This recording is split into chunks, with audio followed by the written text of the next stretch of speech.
Hi, this is Phil, and I'm here to tell you all about the Capes and Lunatics Patreon. Get early access to all of our interviews, including the monthly Chichester chats with writer and comic book legend DG Chichester, new episodes of classic Capes and Lunatics shows, including The Quantum Zone, This, That, or the Third, and many, many more specials, all completely uncensored. Access starts for $3 a month, full video when you pledge $5 a month. Check out the link in our show notes or go to patreon.com/capesandlunatics. Hope to see you there. Yea, verily, it's clobbering time.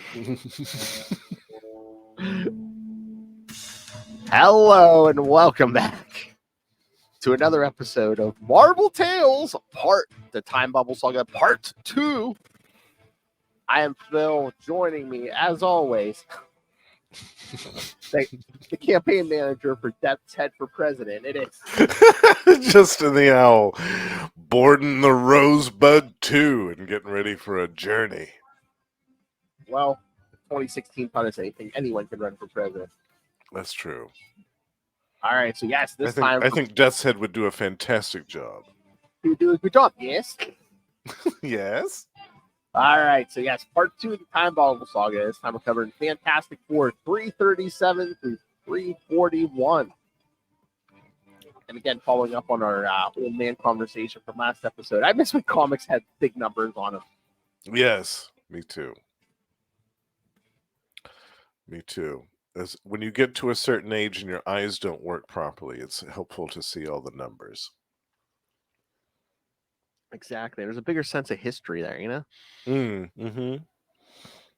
When we started, Fantastic Four was already in the 300s. I didn't care. Yeah. I'm like, oh, well, that's fine. I'll go back and collect, it wasn't a daunting thing back then because the history that came before, I mean, it was fairly substantial, but it didn't seem like it was so monolithic that you couldn't get into it. And this whole jazz about, a new number one every so often bringing in fans, I don't know, because I was talking to a friend of mine at work. He was like, we're talking about comics. He's like, oh, a couple of my buddies are into comics too. He's like, I'd love to get into it. He said, but he says, he's like, I would jump into Ghost Rider right now. He said, because I don't know where to start. Mm-hmm. So, you do a new number one every year and people, confuses people. It's like, well, is this one come before this one? I don't know. Yeah. Yeah. Do we really need to have a new different She-Hulk series every year? Run for 12 issues and then relaunch it again at number one? I don't think so. Or even when a new creative team comes on, you got to do new number one. Yeah, no. I mean, I don't really understand that. I don't know if it's for the trades too, but again, you can always number the trades however you want, but leave the floppies alone. Sure. And also, now that they're doing the epic collections, that doesn't really necessarily matter anyways. Exactly. Because they're collecting stories. So, yeah, I don't really get it. Yeah, I don't really understand it. All right, now that we've scared everyone off our lawn, yeah, get off our lawn, kids. That's right. We got 5 this time. All right. So yes, Time Bubble Saga Part 2. All right, we're gonna start with Fantastic Four 337. From February 1990 into the time stream. So this one wasn't that long after the Avengers. Well, I guess that was 88. So yeah, it was a little longer. But I mean, we waited a lot of years, maybe in a year and a half or something like. I think something like that. Yeah. So yes, into the time stream. Wow, writer, penciler, and inker Walt Simonson. Yes. You know what? Triple duty. Yes, I love I thought the John Buscema stuff art was good on the Avengers issues, but I like the Walt Simonson on this a little better. Yeah. Yeah. For the cosmic stuff, it's a different tone, isn't it? Yeah. Yeah. Colorist Max Sheely, letterer Bill Oakley, and editor Ralph Macchio. Here's a synopsis. All right. The Fantastic Four are awoken from their sleep by the sound of an alarm coming from Reed's lab. They rush there to see Reed working desperately over a massive machine. After taking some readings, he orders Sue to place an invisible force field against a part of the room. When she does, the wall suddenly tears open, revealing an endless void on the other side. Before Reed can answer their questions, he activates shielding walls to cover the hole and has Sue drop her force field. Then, inspecting the area near the wall, he finds metal fragments that confirm his suspicions. As Reed begins trying to analyze the data, Johnny manages to get an explanation from him. That tear in the wall was a glimpse of the future, their future. Reed goes on to explain that he is following up on something he started to investigate during his and Sue's brief stint with the Avengers. And that Which we mentioned on the last episode. Yes, the aforementioned around 300 era. I think it even says in the editor's notes, like around Avengers 300. There's your edit. That's the editor's note, kids. Editor's note. He tells them about a previous Avengers mission that brought them to a time bubble that exists some 20 years in the future that is virtually impenetrable. Reed explains that it has been learned that a renegade celestial is within the bubble, and it is believed that it is where he is constructing a weapon of incalculable power. The Avengers had discovered that the Council of Cross-Time Kangs were conspiring to obtain the weapon. Reed explains his latest experiment, the radical dodecahedron, a device that will allow him to pierce through time and space. He goes on to tell his teammates that the bomb was unleashed was an attempt to destroy his invention. Reed demonstrates why by taking Ben's cigar and placing it on a device. When he transports it 1 minute into the future, it blinks out of time for that long and then reappears.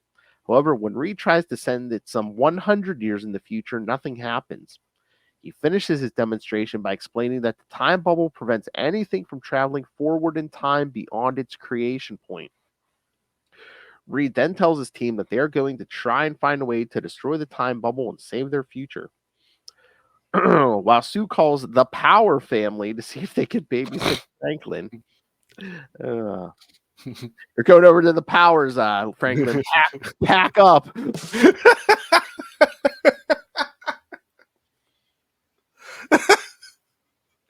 Reed tries to take a nap. His dreams are haunted by a blue-skinned woman who tries to seduce him, but he resists due to the love he has for his wife. Meanwhile, Ben and Sharon are paying a visit to the construction site where Avengers Mansion is being rebuilt. There they meet with Captain America and Thor to discuss the Fantastic Four's mission to try and pierce the time bubble. Upon hearing about their mission, Thor agrees to accompany them due to his past experience with the time bubble. While back at Four Freedoms Plaza, Johnny is training and exhausts himself. His wife, let's throw some quotes up there, Alicia, suggests that Johnny should take a nap. When he does, his dreams are also invaded by the strange blue-skinned woman. In this dream, the woman is terrorized by a monster which Johnny destroys with his flame powers. The woman thanks Johnny with a kiss that he resists at first, then allows to happen. Ooh. After I'm not into blue ladies. What lady? I'm into green.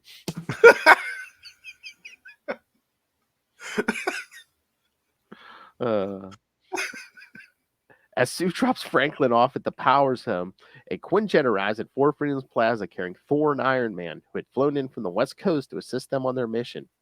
Reed shows his friends his invention that he hopes will help them pierce the time bubble, his time sled, dubbed the Rosebud 2.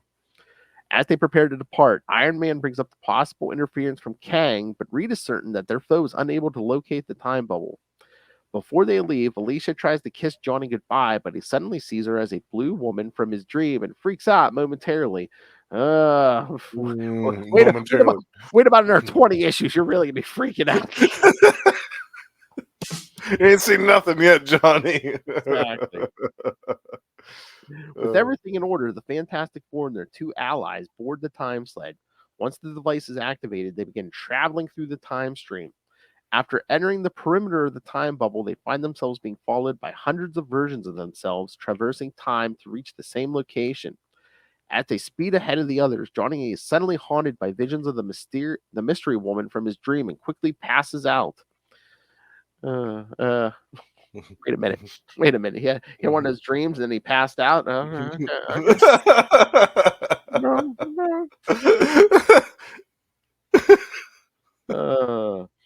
Moments later, they begin to approach the barrier of the time bubble. As they get closer to the actual interior of the time bubble, the images of the other time sleds begin to dwindle as those alternate probabilities fall away.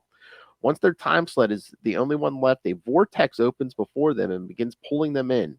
As Reed reveals that he's lost control of the sled and Sue calls out for everyone to get their heads down, the time sled slams into the barrier. Mm.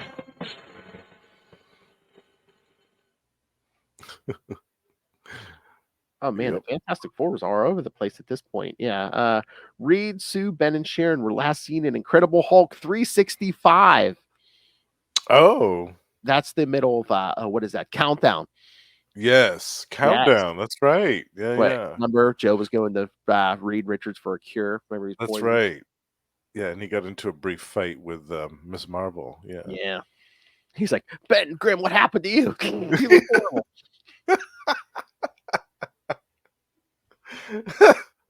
Oh yeah, Reed and Sue were Avengers from Avengers 299 to 303. We know about the time bubble thing, 296 and 297 of Avengers. And the members of the Power family appear here between Power Pack 54 and 55. Nice. Yeah, I Mm, was wondering if Power Pack was still going at this point, but yeah, I guess it so was. yeah. Oh, okay. Mm, Oh yeah, and then they go in the whole Ravonna thing, and That whole mess. yeah, Yeah. she was claiming to be Nebula, but she was actually Ravonna. She was put in a death-like coma in Avengers 24. She's later revived by the Grandmaster, seen in Avengers Annual 21. After Kang gave up the power to save her life to instead try to destroy the Avengers, as seen in Avengers 71. When the Mm. Grandmaster revealed the truth, Ravonna decided to get revenge against her lover, developing the Nebula cover to infiltrate the cross-time Kangs and get her revenge.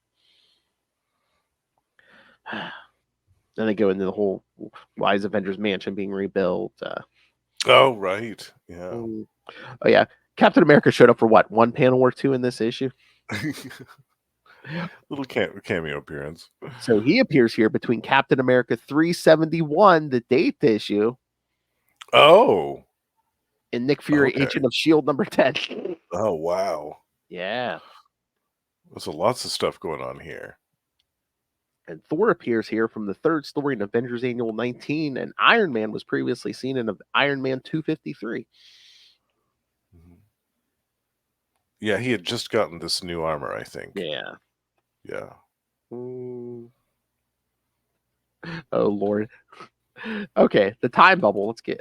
According to Marvel Encyclopedia, Fantastic Four is designated in the future of Earth 8810. In this story, Reed states that the time bubble exists between the years 2005 and 2020. Oh, interesting. Boy, someone wanted to wall off 2020, huh?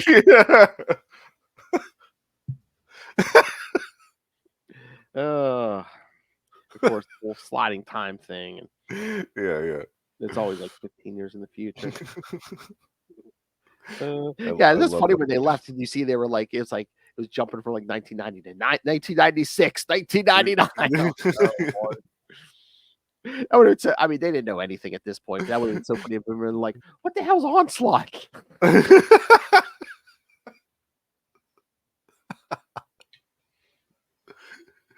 That would have been hilarious. Yeah. Or even just, wait a minute, Alicia's a Skrull?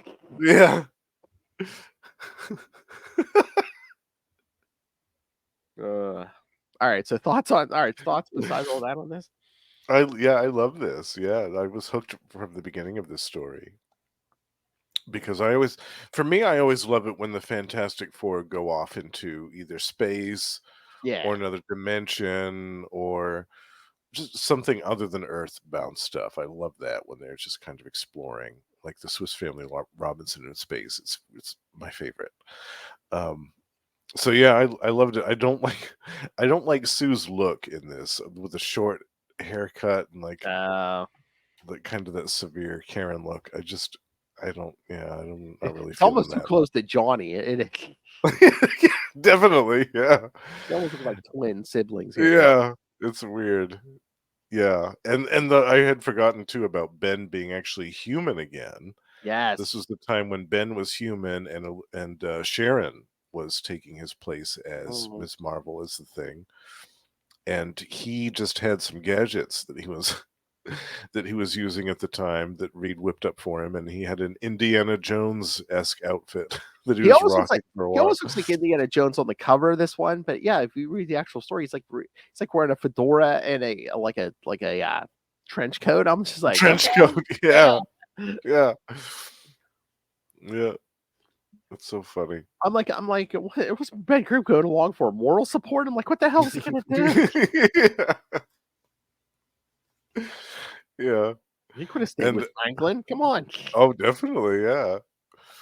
I love too how, Ravonna Nebula goes after Reed first, and then when she discovers that he's, that's not gonna work, she immediately goes after Johnny. She doesn't waste her time with anybody else.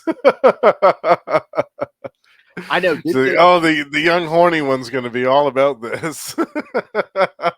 Because don't you think it would be like a bigger temptation for like Ben Grimm because him and Sharon probably aren't physical at the moment, so Oh, it's like. yeah. Yeah. But I guess Nebula wanted someone with powers, like you said. Right now, Ben's powerless. So Yeah. Yeah, and that young, fertile mind of Johnny Storm is a lot easier to manipulate, I think. fertile, yes. The imaginative mind of Johnny Storm. I love Thor when they ask him to go with him. He's like, "This the government will accompany thee, and mayhap I can bring a companion." Uh,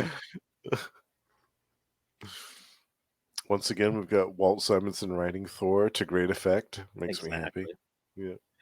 And again, it's so funny. I mean, we joked about it, but it's like even after this story, Johnny torments himself about, "Oh God, I was thinking about this woman. I'm a married man. How can I be Oh, thinking like that yeah. about Nebula?" And then 20 issues from now, it ain't gonna matter. Oh, you I think you felt were so guilty over Ravonna and for nothing. you think you were bad, Johnny? Oh, Yeah. Ain't seen nothing yet. exactly. But yeah, I mean, there's so much good art in this. Like I said, Mm, I like the Avengers issues, but I like Simonson's art even better, especially like yeah. that and yeah, Yeah. In the last couple pages when they first reached yeah. the time bubble, it's so cool. Oh yeah, Yeah. It's trippy looking. Yeah. And the colors are great too. They did a great job with the colors on this. I think this is pretty much the same creative team from the Avengers stories. The letterer, the colorist, I think, are the same. Maybe. Yeah. I think it might be. Yeah, yeah. But then it's just Simonson doing everything else. Yeah. Mm-hmm. Yeah. Very cool. Oh yeah. All right. Should we get to part two? Yeah. Maelstrom. Not that guy. Different one. Exactly. All right. And Fantastic Four 338 from March 1990. Oh God. All right. Ready. Kangs for the memories, or guess who's coming to dinner? Kangs for the memory. Oh, I love it. I love it so much. I think it's the same team. Yeah, Walt Simonson doing everything except colorist Max Sheely, letterer Todd Klein, and editor Ralph Macchio. Everything else is Walt Simonson. Oh yes, and we get a certain guest appearance in here. Yes.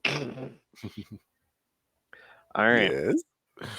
The Fantastic Four, Thor, Iron Man, and the Fantastic Four's Time Sled are all trapped within a swirling quantum vortex some 20 years into Earth's future. Johnny Storm has passed out and is taking Olive Reed's piloting skills to keep the time sled in one piece.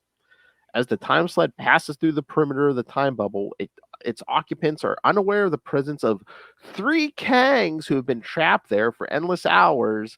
It says hours, but I guess, well, and are now able to use their armor to match the time sled's course and speed so they can enter its slipstream and escape from the perimeter. See last episode, kids. Hmm. Their enemies, Kang, Nebula, and Dr. Druid, arrive too late to use the same method to escape. So Nebula commands Druid to use his powers to send her mind into the vessel that has already been prepared. Once Druid complies, Johnny cries out and begins convulsing. No, no, I'm supposed to be in you.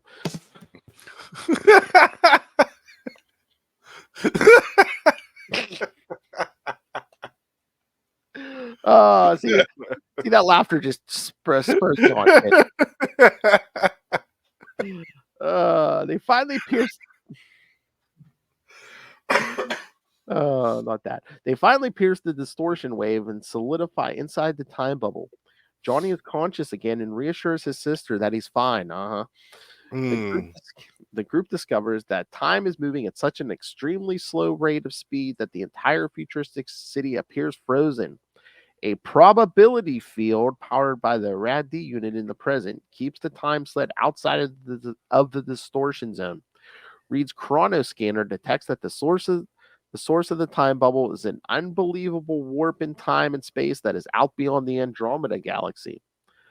Seconds later, the explorers discover that they are not the only time strangers here. The 82nd century bounty hunter known as Death's Head has arrived in this era as well. A group called the Time Variance Authority, some of you may have heard of that, had hired Death's Mhm. Head to travel to this era and determine why the time bubble had not collapsed upon itself as expected. Death's Head roars up in his sky cycle, and the FF and he trade shots before settling down to learn of each other's mission. As Death's Head prepares to resume his attack on the humans, believing that they are the difficulty he was set to neutralize, Kang the Conqueror arrives and tries to destroy the time sled's probability field generator that is keeping it and its passengers out of the distortion effect. Kang easily survives Iron Man's blast, but his armor circuitry is then shorted out by Death's Head's own weapon from the future. Conceding that the presence of a Kang could mean that Dr. Richards and his group are not responsible, Death's Head removes the Kang's mask, revealing that he is a reptilian alien and is not the same Kang that has plagued the Avengers for so many years. When Death's Head begins to question him, the Kang initially refuses to cooperate until Death's Head quietly explains that, as a mechanoid, he would have no problem with ripping out the Kang's eyes with his nice sharp teeth and then feeding them to him one at a time. The terrified Kang then reveals that the Council thinks that a renegade celestial is supposedly making a terrible but unknown weapon at the heart of the time bubble. Death's Head then disables the Kang's armor, leaving him powerless and thus trapped. When Johnny suggests they should kill the Kang because of the potential danger he poses, Reed is shocked to hear him declare such a thing and points out that without power, the Kang is now a prisoner of the local time and harmless. With Death's Head stating that he will accompany them until he can learn who is responsible for the time bubble's continuation, Thor spins his mystic hammer Mjolnir and transports the entire group to the location of the great anomaly that Reed had detected earlier. Upon arrival, the group finds itself facing a megastructure, an artificial construct the size of a galaxy that is drawing the entire universe into its core. And the art, I don't know if it's just the art, it reminded me of like the source wall over at DC. Yes, Yeah. definitely. I can see that comparison too. Uh, where was I at? There we go. Iron Man reports that his armor's internal readings indicate that there is a spectacular gravity well within the central artifact. The FF and Death's Head venture into the metal canyons of the station, believing that the probability field surrounding the time sled and Death's Head's sky cycle will keep them from falling deeper into the core of the station, at least long enough for a quick pass. Without warning, the group is attacked by the two other Kangs, and the heroes fight back with fist, flame, and hammer. When one of the Kangs is defeated, the other one realizes that Death's Head must be responsible and blasts his Sky Cycle's probability generator, sending him back to his own future time. The Human Torch takes advantage of the fact that this Kang's shield is down while firing on Death's Head and unleashes the full power of one of his Nova Blasts upon that Kang, incinerating him. Reed is shocked by this, but Johnny merely turns his attention to the other Kang. However, this Kang has realized that the Human Torch is under the control of his enemy, Kang Nebula, and breaks free, narrowly avoiding the Torch's flame blast by diving off the time sled and into the core of the machine. As the Kang declares that he would rather take his chances with the weapon, the Human Torch is enraged at the possibility of the Kang reaching the weapon first and flies after him. Knowing that Johnny will die if he flies beyond the probability envelope around the time sled, the FF try to follow him. As they all enter the core, everyone sees that the weapon is actually a black hole the size of a star. Uh, Something that the Kang could never have controlled. This Kang dies when he crosses the event horizon and enters the black hole. The FF noticed that there are mechanisms surrounding the black hole indicating that it is being created and maintained artificially. When Johnny begins screaming hysterically, Susan spots what he's looking at and reveals to the others that an enormous Galactus has been there the whole time and that he is the one using the black hole to devour the entire universe. Mm. Since they don't have enough power to counterbalance the gravity well, the FF is now being pulled in by the black hole. So yes, kids, in the future, Galactus is even hungrier. Yeah, that escalated quickly. So yeah, so what you think of this one? I loved this. For me, this was my introduction to Death's Head. Yes, me too. I hadn't heard of him before, so I thought, who the hell is this? I love this character. Yes. And yeah, I to me, this was kind of my favorite part because of that, because he just kind of came out of nowhere and just rocked my socks off and became a favorite character of mine for years. As a matter of fact, I dug out this. If anybody has a casual interest in Death's Head, seek out this trade paperback, Freelance Peacekeeping Agent, Nice. which collects his early Marvel UK appearances, but it also has the Fantastic Four appearance that they mentioned in this issue, and it reprints this issue as well. So it's a great little collection if you have an interest in Death's Head. But yeah, I love it, and I love the fact that we saw the Kangs again, who had appeared at the end, disappeared rather, at the end of the Avengers story. Mm-hmm. They're back. Oh my lord, yeah, and then we saw Dr. Druid, and it says here, yeah, this is his only Dr. Druid's only appearance until that Avengers Spotlight issue. Oh man, Uh-huh. wow. And that wasn't for a while, right? That was still for another couple of years at least. Hold on, there might be a link here. Yeah, Avengers Spotlight 37. That was October 1990. Oh, okay. It's like toward the end of this year, yeah. Oh, Because that first issue was what this one February. So yeah, it's like towards the end of this year. Oh, but that wow. one was written by Roy and Dan Thomas. So Okay, it wasn't Simonson.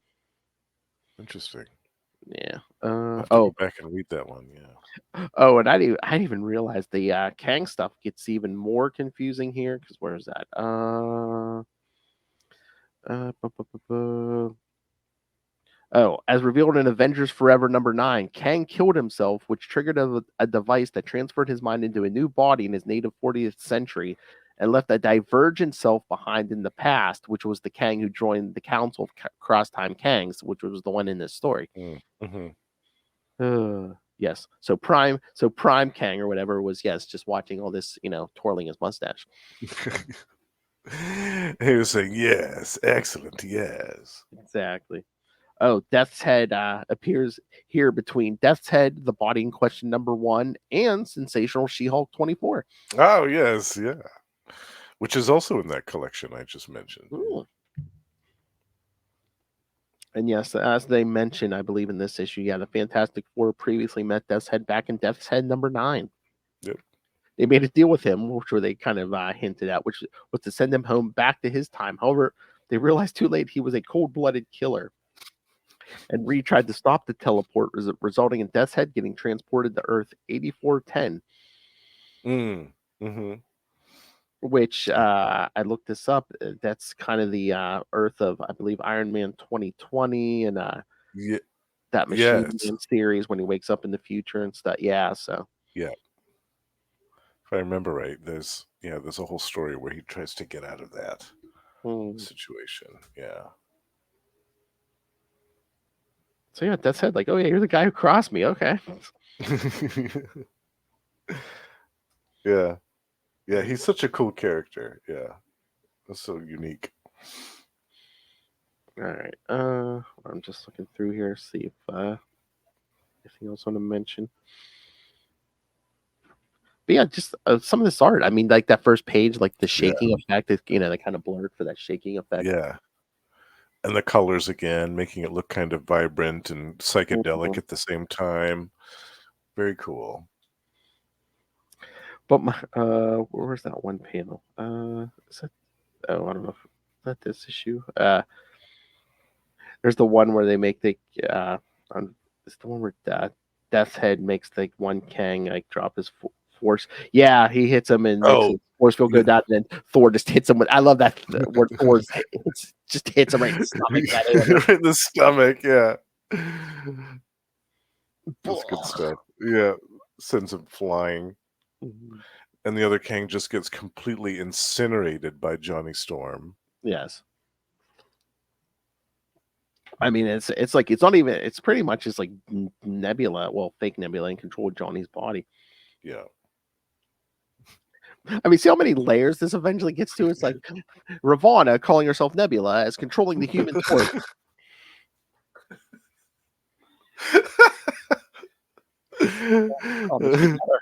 That's right. Another day in comic books in the year 1990. Yeah, big Galactus. Yeah. Love that. I wasn't expecting that at the end the first time I saw that. And I also thought too the whole concept of a galaxy-sized machine Mm-hmm.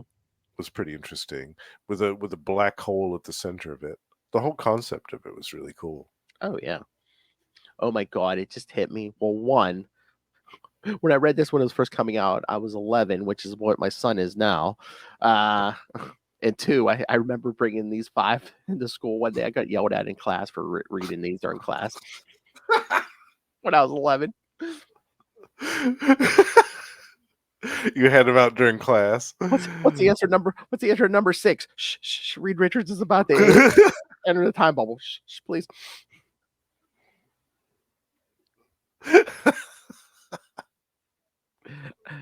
That makes my heart proud, Phil. What's the answer? I don't know, but that sounds pretty awesome. I don't know. I wasn't paying attention. Walt Simonson rules. I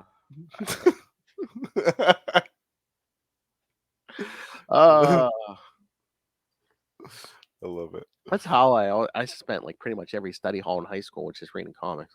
Wow, me too. Boy, I wonder why I remember all the old ones. Yeah. Again, I'd reread them over and over. Yeah. I remember reading some of those Asbats in study hall. Oh yeah, definitely. And and reading all the letter columns. What are you bringing Bruce Wayne back? Yeah. Reign of the Supermen. I remember reading that freshman year of high school. Nice, yes. Yeah. Definitely. But yes, I remember reading those Nightfalls. Batman, my favorite character. Ray's like, it's Marvel Tales. It's Marvel stuff. All right. You got any other thoughts on that one, or should we get to number 3? No, we can move on to the third part. Yes. Featuring a slugfest between two titans. Another guest star, yes. Yeah. All right. Fantastic Four 339 from April 1990. Visit to a Large Empire. Same team. In the heart of the time bubble, the Fantastic Four have discovered that it is caused by Galactus trying to consume the entire universe. If it doesn't say that doesn't say heartburn, I don't know what does. All right. Yeah. They soon find their time sled being sucked into the massive maw device feeding Galactus.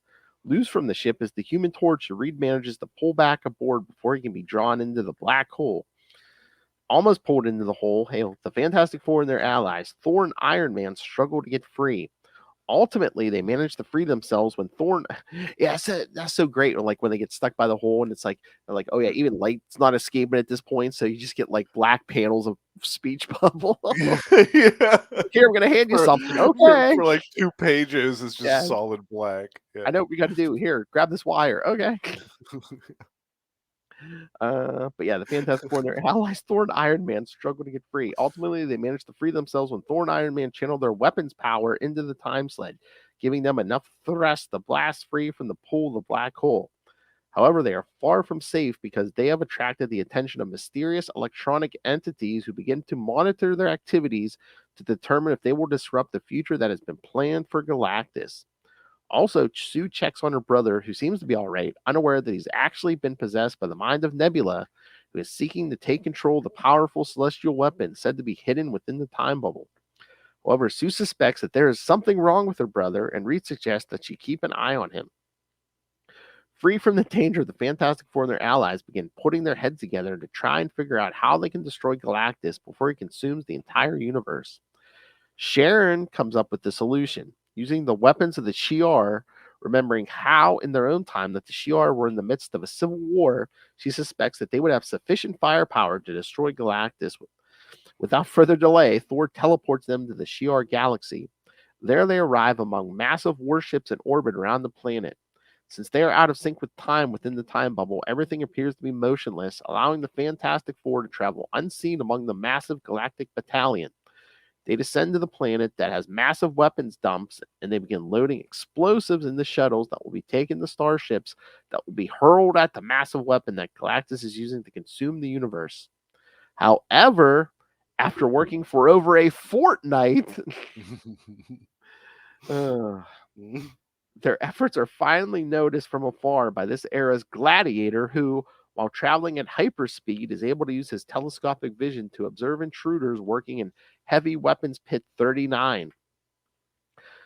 Upon arriving at the weapons pit, Gladiator immediately attacks, leading to an all-out brawl between he and Thor that continues until Sharon suddenly intervenes and stops it by pointing out that they are battling in the middle of billions of tons of live explosives that could annihilate them all if a stray blast were to set them off.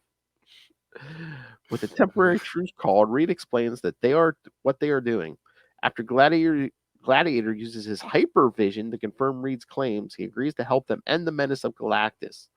Gladiator leads them all to a massive weapons pit that he reveals is actually one of many complexes that are starships, and commandeers them for this task in the name of the Child Emperor Charles I. Even though doing so leaves the Shi'ar with less weapons to defend themselves, Gladiator insists that they must be used against Galactus because preventing the destruction of the universe overrides the needs of the Empire. Duh. Yeah, I think. As they are making the final preparations, Nebula, Ravonna, aka Nebula, using Johnny's body, questions why Gladiator has never overthrown his emperor and taken over.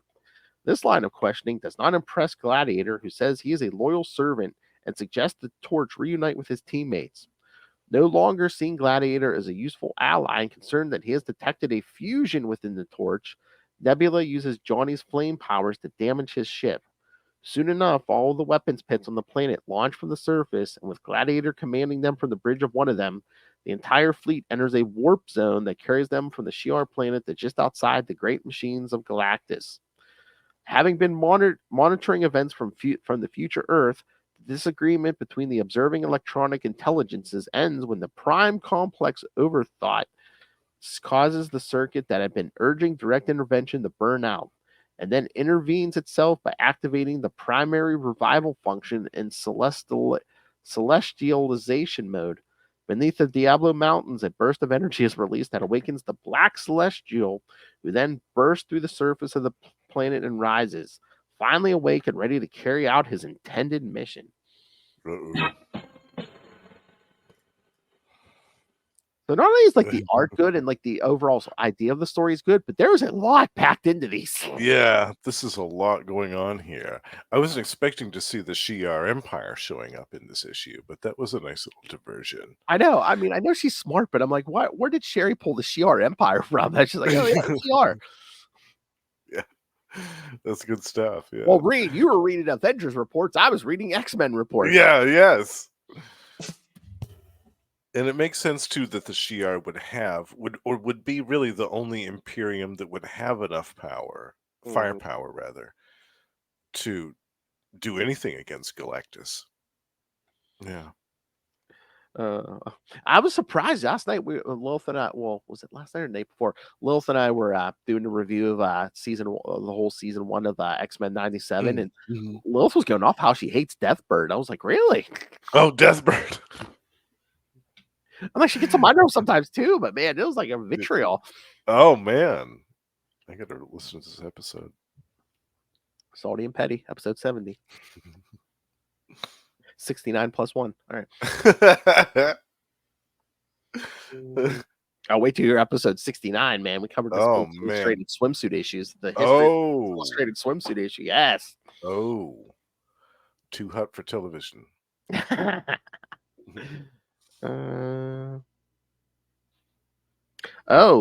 plot includes the Kurtzberg engines on Reed Richards' vehicle, which may be related in universe with one of the partners of the firm, Goldman, Lieber, Kurtzberg, and Holloway.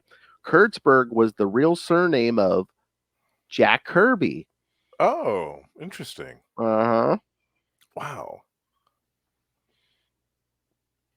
That's cool. Let's see. The whole Shi'ar thing. After Uncanny X-Men 162, Shi'ar ruler Lilandra was usurped from the Shi'ar throne by her sister Deathbird. Mm-hmm. Yep. And then ultimately, the X-Men helped Lilandra regain her throne during Uncanny X-Men 274 through 277. Yes. Another personal favorite of mine. Oh yeah, we got to get there. Yeah. Oh, and we do get the mention of when Reed saved Galactus' life in Fantastic Four 244. Mm-hmm. So he was like, "Do you regret that now?" He's like, "No." Yeah. Having second thoughts, dear. Well, let's see if the universe ends. Yeah, let's see how these Shi'ar weapons pits do first, and then we'll start to panic.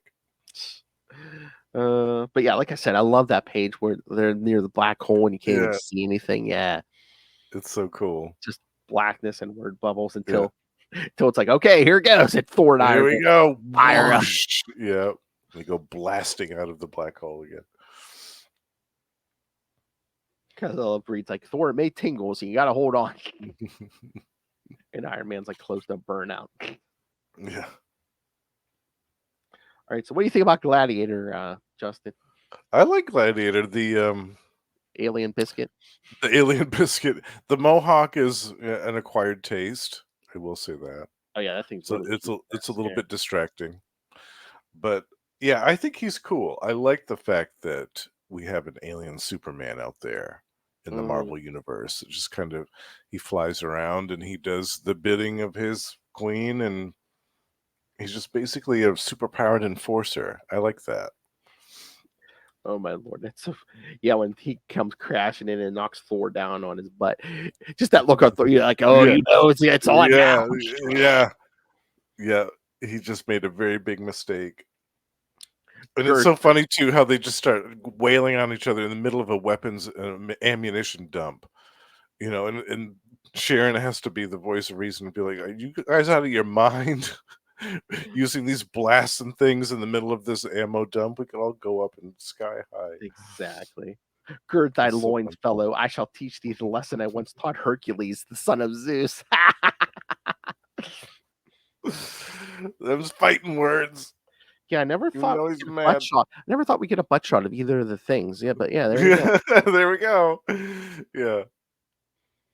Well, you wanted rock hard booty. There you go, kids. There it is. Whoop, there it is. In full effect. Yeah, I love this issue. A great action, great progression of the story. And yeah, I wasn't expecting that ending in this one either. Oh yeah, the Celestial. With the Celestial coming out of the mountain on Earth, I thought, wow. I love when all those weapons pits arise. They're like, we don't have no sound effect for that. Yeah.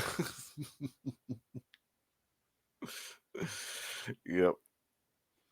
And again, like last episode when Noel was saying about how these older comics are better. I mean, it just seems like they're having more fun back then. It does, doesn't it? Yeah. Yeah. It seems Well, like they probably weren't getting as many notes either, and like editorial notes and things. Yeah, it does seem a little bit lighter, doesn't it? The tone, even though we aren't talking about the end of the universe, exactly. It's still somehow lighter in tone. It's hard to describe it accurately, but the tone behind the whole story was different. Yeah. Are we ready for the next one? Oh yeah. I love that cover. Uh-oh. Yep. You can say that again. But yeah, that haircut. I mean, look. I mean, Sue's looking very Johnny on that cover. Yeah. I can't. That's the only real complaint that I have about this story is the Yeah. look of Sue in this is so severe. She looks like she's going to talk to the manager at the local TJ Maxx about something. She's demanding to talk to the manager. Oh my. Her whole family can suck it. I don't know. She picks the wrong employee. They might tell them to go F themselves. So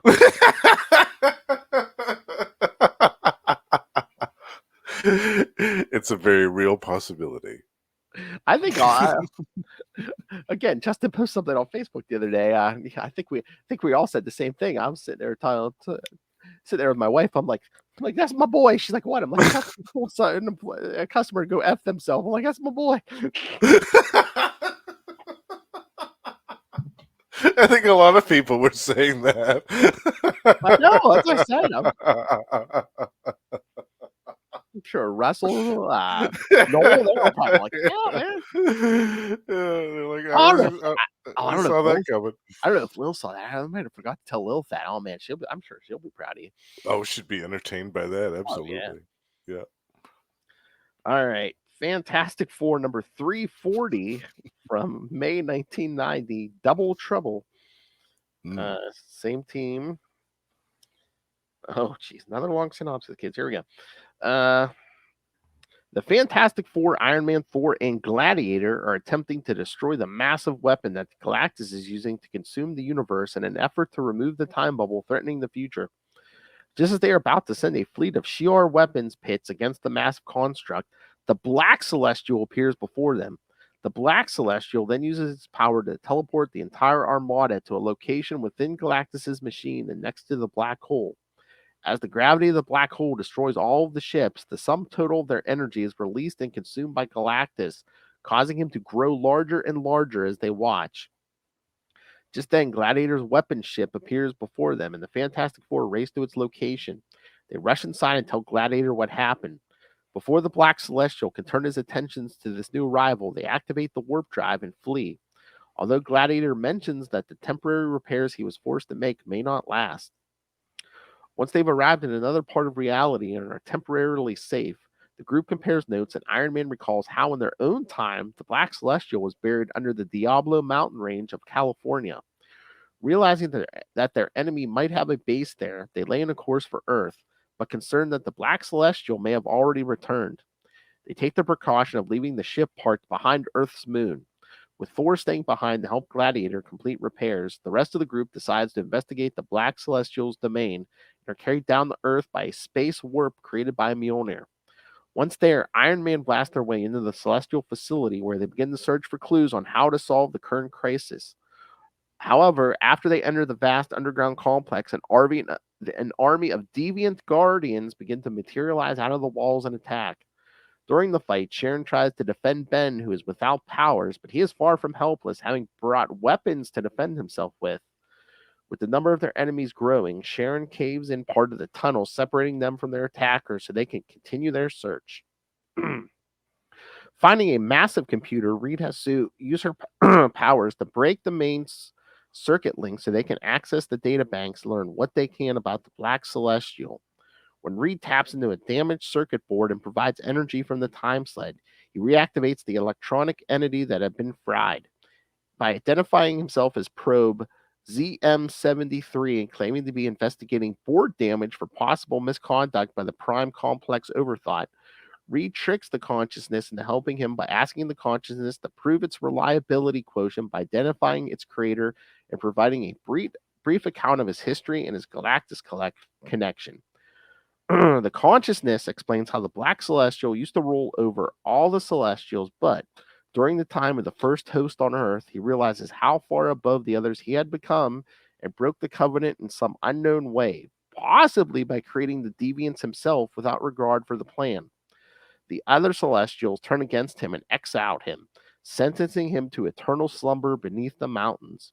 However, although asleep, the Black Celestial was far from harmless because he could still dream, and in his dreams he called out to his children, the Deviants, compelling them to build a crypt around him that would eventually provide him with the energy he would need to someday awaken. As Reed listens on, Johnny asks Sue to take a look at something he thinks might help them. Suspicious of her brother, but unaware that he is possessed by Nebula, Sue follows him away from the others where Johnny tries to knock her out. Meanwhile, Reed continues to hear more from the consciousness that in the recent past, when Galactus was on the brink of death, the Black Celestial used his power to alter Galactus as he was being saved, so that Galactus's hunger would grow geometrically over time until he would need to consume the entire universe. The Black Celestial servants believe that with the destruction of the universe, the Black Celestial will become a god, and they will be his minions. With the truth finally revealed, Reed relays that information back to Thor and Gladiator aboard the ship, exposing his deception. Thor and Gladiator report back they had discovered that the damage was caused by extreme heat, pointing to Johnny as the prime suspect in the act of sabotage on the ship. Needing to find Johnny and Sue, Reed, Ben, and Sharon prepare to look for them, but thousands of deviants materialize.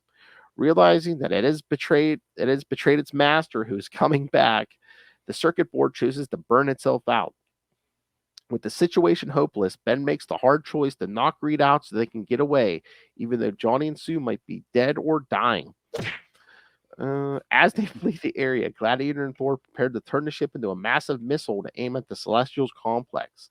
Since pinpoint accuracy will be necessary, something that cannot be provided by one of Mjolnir's space warps, Gladiator takes the ship down himself. As Mount Diablo explodes, Reed screams out for his wife while Ben holds him back. As they are reunited with Thor, the Black Celestial returns to Earth. Furious over the apparent death of his wife, Reed rails at the Black Celestial, vowing to destroy it for taking what he held most dear to him. When their foe tries to grab their time sled, Reed races through time and space to avoid it, but the Black Celestial continues to gain on them. However, this is all a ploy to lure the Black Celestial into the black hole that is feeding Galactus. At Reed's signal, Thor warps them away at the last moment, leaving the Black Celestial behind to plunge into the dark maw. In a massive burst of light, the Black Celestial is consumed by Galactus, and the heroes observe as Galactus's eyes stop glowing, indicating that the energy provided by death of the Black Celestial has satiated him. However, the influx of energies only restores Galactus to lucidity for a brief moment, just long enough for Galactus to lock eyes with Reed. With the danger still present, Reed believes that the look he got from Galactus was a plea to end his tormented life once and for all.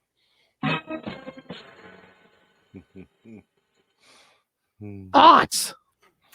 Well, that escalated quickly. As I said, man, we're jamming this in here. Yeah, especially with the beginning when the Black Celestial just kind of warped all of those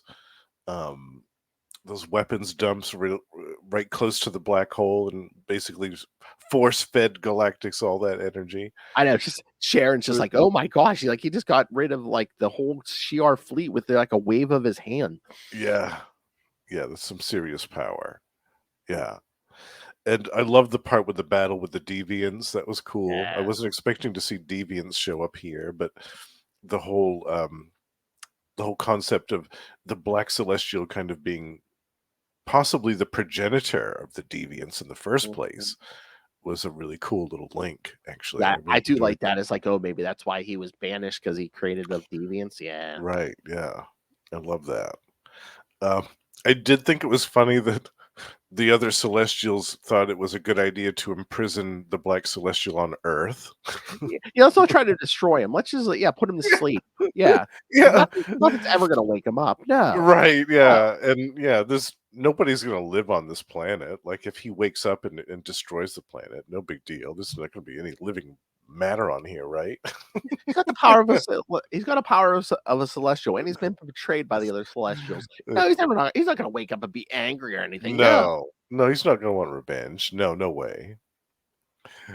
Yeah, and the part at the end when basically the Black Celestial is chasing them on the time sled. Yes, that was cool. I really liked that.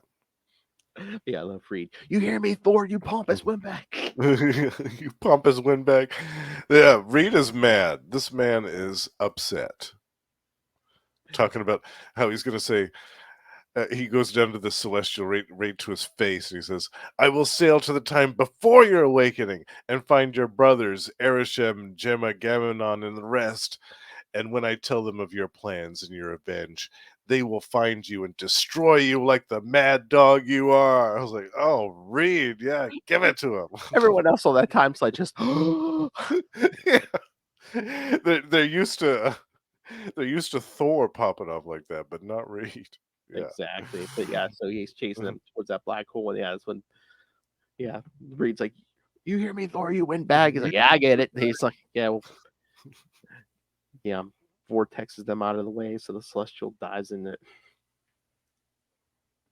And Reed's like, I couldn't, he might have been monitoring us. He's like, I don't even know if he can read our minds. So, I kind of had to keep an anger going. So, Yeah.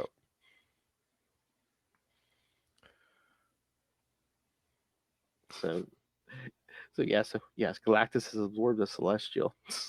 Yes. A little light snack for Galactus. So yeah, so like, the Celestial's dead now, but yeah, the whole Galactus thing is still going on. So Yeah. And is the Black Celestial dead for good, or does he return? I don't, let's see if there's anything in the notes, but I don't know because. Well, I guess. Well, this is the future, so I guess he could wake up before that. But True.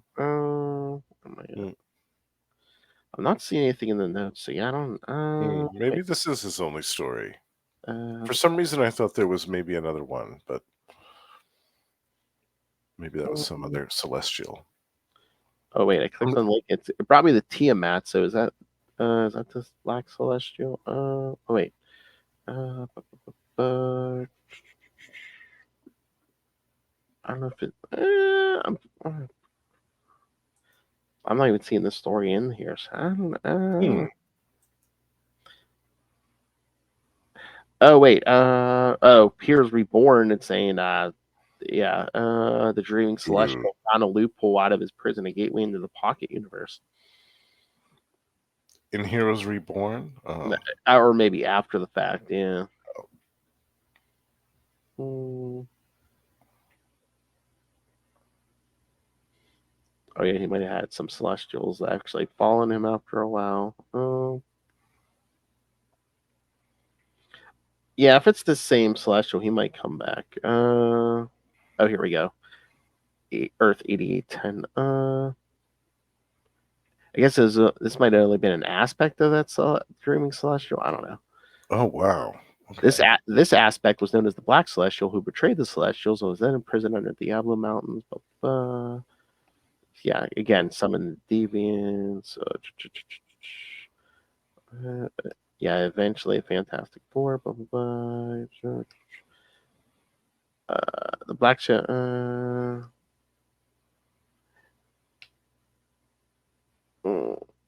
this version of him might have died, but yeah, again, he might, like his past version might have. So, but this future version, he did. Yeah, he's a Galactus snack. He's now Cosmic Wind. Tastes like chicken. Oh. Sail forth, brave traveler, on the cosmic. All right. Any other thoughts on this, or should we wrap this up with the last issue? I think let's move on to the conclusion. All right. Fantastic Four 341 from June 1990. The Ultimate Solution. Same team. The Fantastic Four and their allies, Thor and Iron Man, are still faced with the problem of how to destroy the time bubble that's threatening their futures. Although the Black Celestial who instigated the situation has been killed, this future's version of Galactus is still being driven by his unyielding hunger to consume the universe, and the black hole that he is using to do so is what is maintaining the time bubble. However, Reed has had an idea that offers them the slimmest chance to save the universe. When Galactus consumed the energy of the Black Celestial, his sanity was momentarily restored, and in that moment, Reed looked into his eyes and had a thought, possibly sent by Galactus, that caused him to recall their first encounter with Galactus years earlier, during which the Watcher provided them with the ultimate nullifier, a device Galactus was willing to spare the Earth to regain because it was so powerful that it could destroy an entire universe. Reed has concluded that they must obtain the ultimate nullifier in order to eliminate Galactus, his machines, and the entire time bubble anomaly that surrounds them, and possibly nullify that entire future. As they prepare to leave for the world ship of Galactus, they get a sudden call from Sue on the surface of the Earth. She and her brother Johnny had miraculously survived the destruction of the Celestials' base hidden in the Diablo mountain range.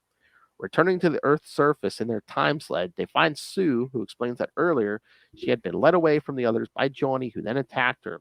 She was able to use a force shield to defend herself until Johnny collapsed, and then used her force bubble to protect them both when the base was destroyed. Although Johnny had been in a catatonic trance since then, Sue has kept him in a force field just to be safe. When Reed examines Johnny and speaks to him, his only response is to mutter, "Blue woman," over and over. That's right. Blue, sometimes blonde. Not green. Oh. After restraining Johnny aboard the Rosebud 2, the group then has Thor teleport them to the location of the world ship of Galactus. Upon entering the ship, they're caught in a defense system that seemed more like a trap for pests than a real threat. But Iron Man easily deactivates the device with his armor, and they are able to land. They then begin searching the massive ship for the ultimate nullifier. With only Reed's recollection of Johnny's account of where it is he located it for the Watcher. Luck plays out for them when Ben stumbles upon the nullifier hidden in plain sight, appearing to be a mere light switch in the wall. Reed removes it and shows it to Iron Man, but as they are examining it, Sue suddenly uses an invisible force bubble to snatch it from them. Sue, quote unquote, now reveals that her body is controlled by Nebula, aka Ravonna, the former member of the Council of Cross-Time Kangs, who is seeking the Black Celestial's weapon. She explains how after Reed resisted her mental control, she took control of Johnny instead. When the others began to become suspicious of Johnny's behavior, she then lured Sue away from the others, subdued her, and switched host bodies. Reed's pleased to Nebula go unheard, and she tries to activate the ultimate nullifier. However, instead of destroying the Fantastic Four, she experiences a powerful shock that disrupts the fusion and forces Nebula's mind out of Sue's body, freeing Sue to regain control over her body. Reed explains that Johnny's mention of a blue woman had made him realize that she was controlling Sue, so he had covertly asked Iron Man to secretly attach one of his capacitors to the ultimate nullifier so that it would shock her and break her hold on Sue if she tried to use it. With Nebula gone, Johnny regains consciousness, and since the activated nullifier has created a sphere of nothingness around itself that will destroy anything physical that enters it, Sue uses an invisible force bubble to pull the weapon out of the void so that they can use it. Returning to Galactus, Reed reveals that he believes that Galactus wants to use the ultimate nullifier because it is some sort of fail-safe device that he hadn't had time to use. In order to get the attention of Galactus and restore his sanity, they then generate so much energy as they can and direct it into the maw of Galactus. The combination of Iron Man's repulsors, Thor's Mjolnir, and the Human Torch's burst of Nova intensity flame is enough to cause Galactus to briefly regain his lucidity. Reed then throws the ultimate nullifier to Galactus, who clutches it in his fist and activates it, creating a massive sphere of nothingness that rapidly enlarges, destroying Galactus, his machines, and the massive black hole before continuing to rapidly expand outward to encompass and destroy the entire universe. Having begun to flee to the outside of the time bubble as soon as Reed had given Galactus the weapon, the heroes soon find themselves surrounded by white nothingness as they near their insertion point into the time bubble. Hold on. Yeah. Within the time bubble, Johnny spots Nebula trapped there and tries to reach out to her in a panic, but is pulled back by Ben as the void seemingly consumes her. As they exit the time bubble and re-enter normal space-time en route to their own time, the turbulence tears Iron Man's seat loose, and then Thor reaches for him, and they are both pulled off the sled and disappear into the time stream because the Fantastic Four aren't going straight home. So, the Fantastic Four continue on course for Four Freedoms Plaza, but their position drifts, causing them to materialize inside one of the walls. Sue's force field protects them all, but the time sled is shattered and needs massive rebuilding. After the calendar shows they returned 3 days after they departed, the group turns on the TV to check the headline news and learn that Iron Man, Thor, and Captain America had met with the president at the White House on the previous afternoon. Reassured that their friends had returned home safely, all 5 of them go off to bed. However, once they're out of earshot, the news program that they've left on continues with a breaking story about how President Dan Quayle has ordered all United States armed forces to full alert and has stated that unless Soviet Premier Joseph Stalin orders his mobile missile units to be pulled back from the border of Greater Germany, the most dire consequences could result. Yep. This doesn't look like Kansas, Toto. No, it's going to be a start of a new story. So I just love how, like, yeah, Thor and Iron Man were pulled off the time sled. And I would assume that since they both have their own monthly books, they returned fine. But it's like, we just ripped them off the time sled. It's like, okay. Yeah. Oh, no, we can't keep them past 5 issues. So, Yeah, in one panel, they're both gone. Yeah. So how about in the Avengers story, and then even in this one, anyone else that's like gets pulled out of that probability envelope, gets like lost in the time bubble or whatever, but it's like no, they just land safely back on Earth. Yeah, yeah, they're all right. They're Earth, even though the Fantastic Four get pulled somewhere else. Yeah, they just appear harmlessly, unscathed. I know, because we don't even see that scene. Can you imagine if it's just like, oh, yeah, verily, I think we're back. Should it? I mean, again, shouldn't the Thor and Iron Man have been like, oh man, maybe the Fantastic Four are lost in time. Maybe we should, get the other Avengers rallied together, and Or is it just like, well, we would have gone to Reed Richards for advice anyway. So if anyone can get out of that mess, I'm sure he's fine. Yeah. Yeah, there's nobody better to deal with this type of situation than Reed Richards anyway. Yes. So I'm sure he's all right. Yeah. And again, their first battle with Galactus was, of course, Fantastic Four 48 through 50. Yes. Nebula is not killed here. She appears again at Avengers Spotlight 37. Oh. When she and Dr. Druid escaped the time bubble. That's right. She is in that. Yeah. Yes. Oh, that's right. From their departure here, Iron Man and Thor end up back on 616 and are seen again in Marvel Comics Presents 43 and Amazing Spider-Man 339. Yes. Oh, does it explain? No. I mean, no notation. I don't remember the Marvel Comics Presents, but I remember that Spider-Man issue. No, Spider-Man needs help getting something in the orbit, and it calls in Thor. No, there's no explanation how he got back. No. Oh no! I was gonna say I can't remember if I read that more. I don't know if I read that Marvel Comics Presents, but yeah, I read the Spider-Man, and yeah, there's no explanation. Thor is basically a plot device. He shows up for like a page, and it's just like Oh gosh. Yeah, they could have easily had a few panels in Iron Man and Thor's respective titles, just kind of explaining where they've been, what they've been doing, and how they got back. Oh my God! All right. Now, can I show you kids how much care and time and effort and everything went into these comics back in the day?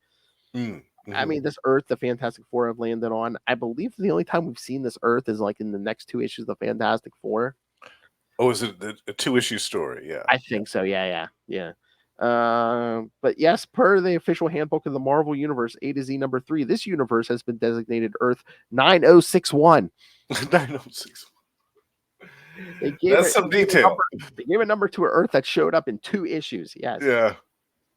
That's some detail. I love it. Mark Gruenwald would be proud of that. Exactly. I was going to say, unless I was Mark Gruenwald in charge of that. Well, maybe. He was the big guy with all that detail, because isn't that like why they made those TVA guys look like Mark Gruenwald? Yeah. Yeah, the Marvel handbook, I think, was his baby. The official Marvel handbook. Yeah, even the character of Mobius and Loki, he had the mustache. I think that was supposed to be like a shout out to Mark Gruenwald. Yeah, an homage. Yeah. I can see that. Played by Owen Wilson, Ellen DeGeneres. I get those two confused. It is an uncanny resemblance. I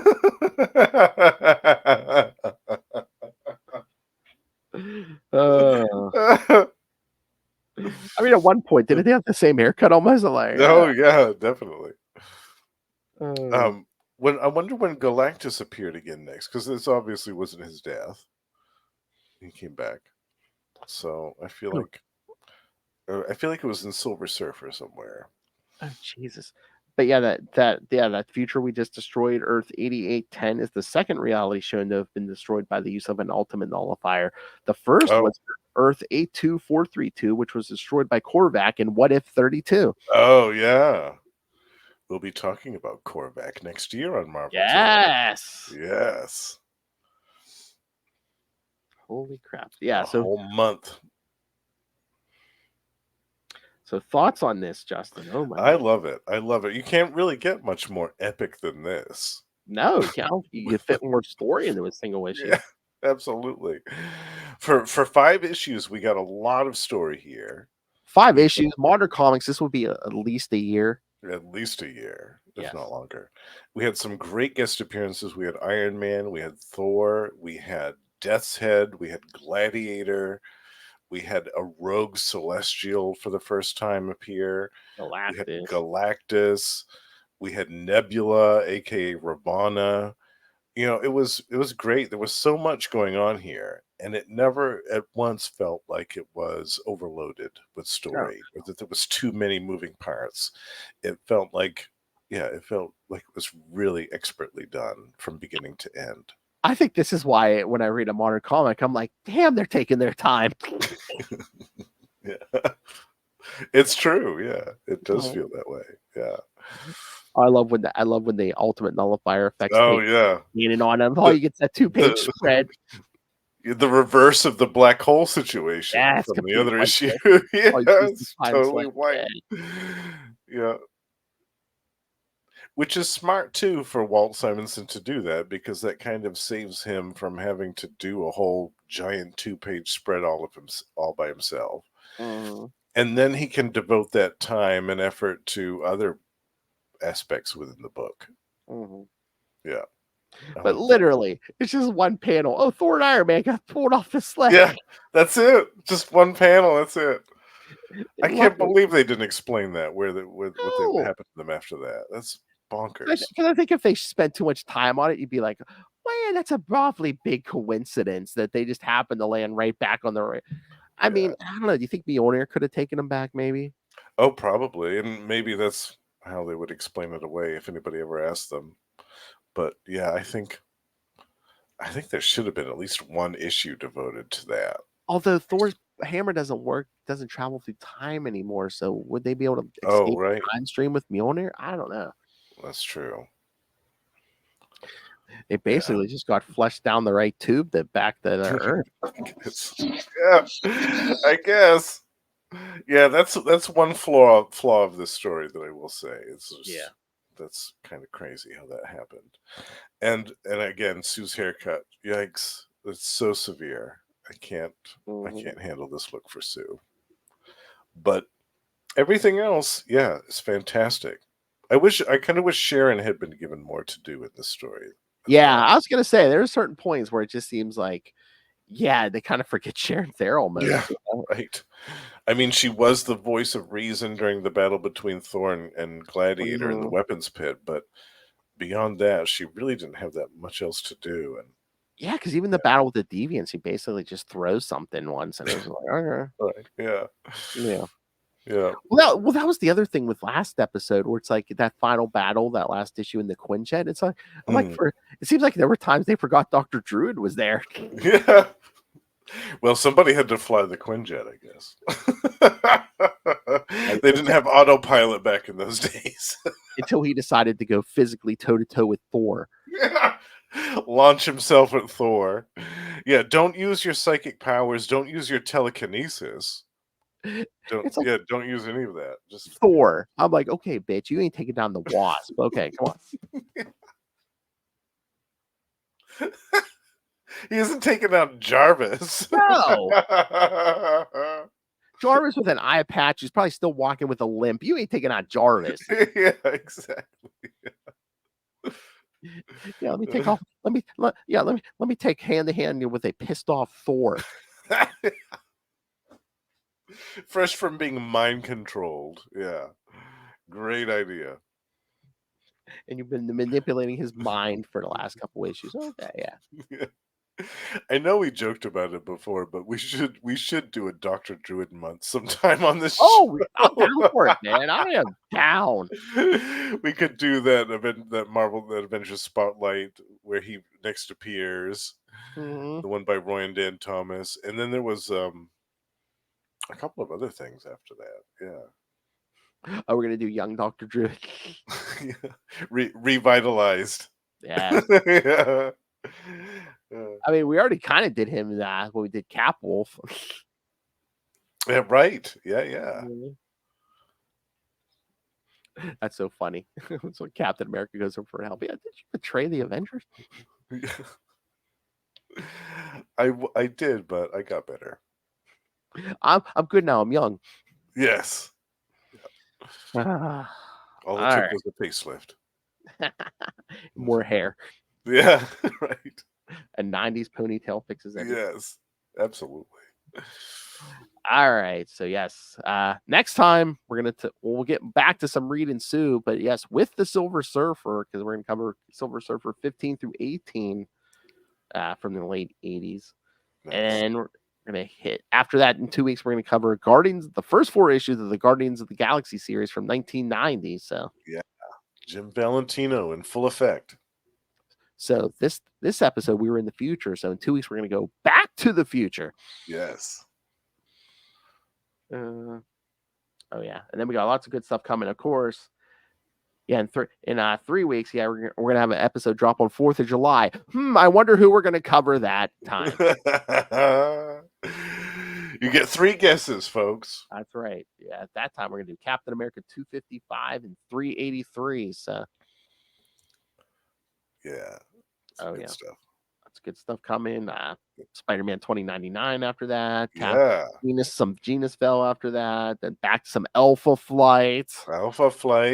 Yeah. By popular demand. Still, I think our highest watch episode on Marvel Tales to this day.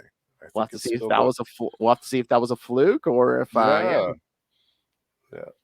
Wow. But yes, and then we'll be to August, and August starts Atlantis Attacks. Yes. Yes, so then get ready to take a dive into the deep end. No, nice. So yeah, so August and September is going to be Atlantis Attacks. So yes, 2 months, 9 weeks, kids. Yep, high adventure on the open seas, and with a bunch of scaly serpents. That's right. Pirates, arg. I believe more blue people. I believe a certain undersea biscuit shows up in those. Oh yes, he does. But unfortunately, he's covered up with armor for most of the crossover. But isn't he big in that Speedo on like that Iron Man cover? Isn't yes, yeah, is that like the first one? Yeah. Yep. That's a good one. So for those 9 weeks, man, we're gonna cover the whole Marvel universe, kids. Yeah, you get to see pretty much everyone. I think pretty much everyone who's in a book at the time. Yeah. Yeah, at the time, everybody was around. Yeah. Solo guys, Avengers, Fantastic Four, X-Men. Yeah, they're all there. Everybody. All right. So so send us your thoughts on on the Time Bubble stuff, the upcoming stuff. Email us, CapesandLunatics@gmail.com, or call the voicemail 614-382-2737. That's 614-38-CAPES. And remember, you can find all things Capes and Lunatics, episodes, social media, merchandise. Again, get your brand new Capes and Lunatics logos and all the new merchandise. Again, you can rain random money on us through the Cash App link. Pretend we're all young girls working our way through school on that pole. Make it rain. She looks like she was just working a stripper pole down at Divas.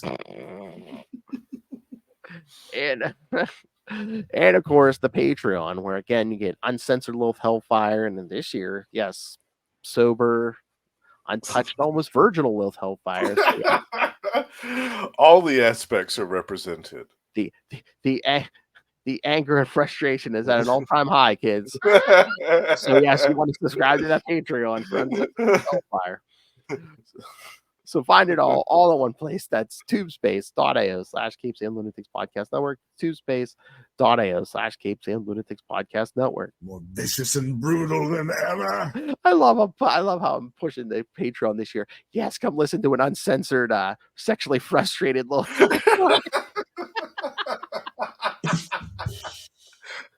She really is now more vicious and brutal than ever. Seriously. Yeah. It's not false advertising. I think Pawn Far was bad, kids. Oh my lord. 2024. All right, Justin the Owl.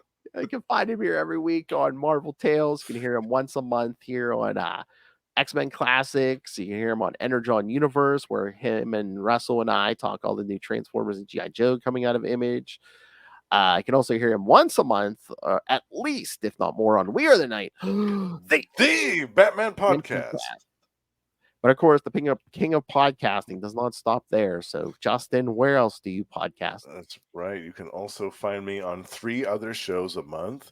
Gamma Charge, the strongest Marvel podcast there is, where Russell and I every month talk about the Incredible Hulk and the sensational She-Hulk.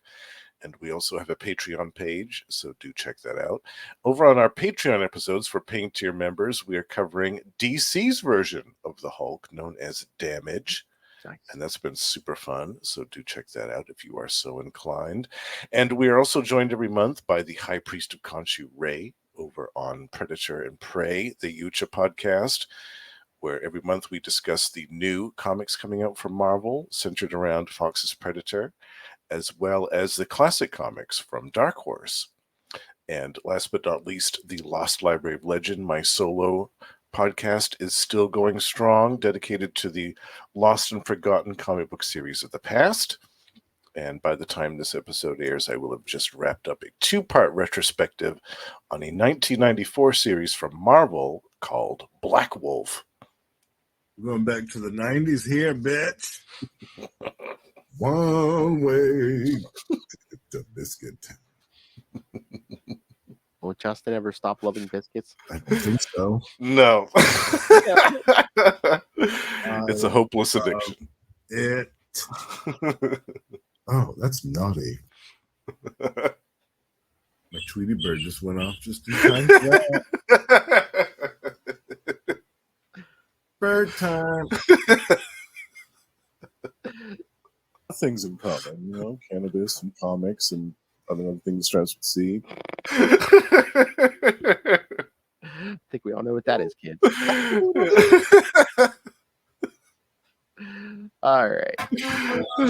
Go on, live forever. All right. Been bouncing around that time bubble for so long, kids. All right. Yes, come back next time for Silver Surfer. We haven't done much Silver Surfer, but yes. Guess on Reed and Sue. Our first time covering Silver Surfer on the show. Yes. That'll be fun. And then 2 weeks after that, our first time covering Guardians of the Galaxy. Yeah, I'm excited for that. Yes. All right, kids. Remember, make sure you have your acid hat handy.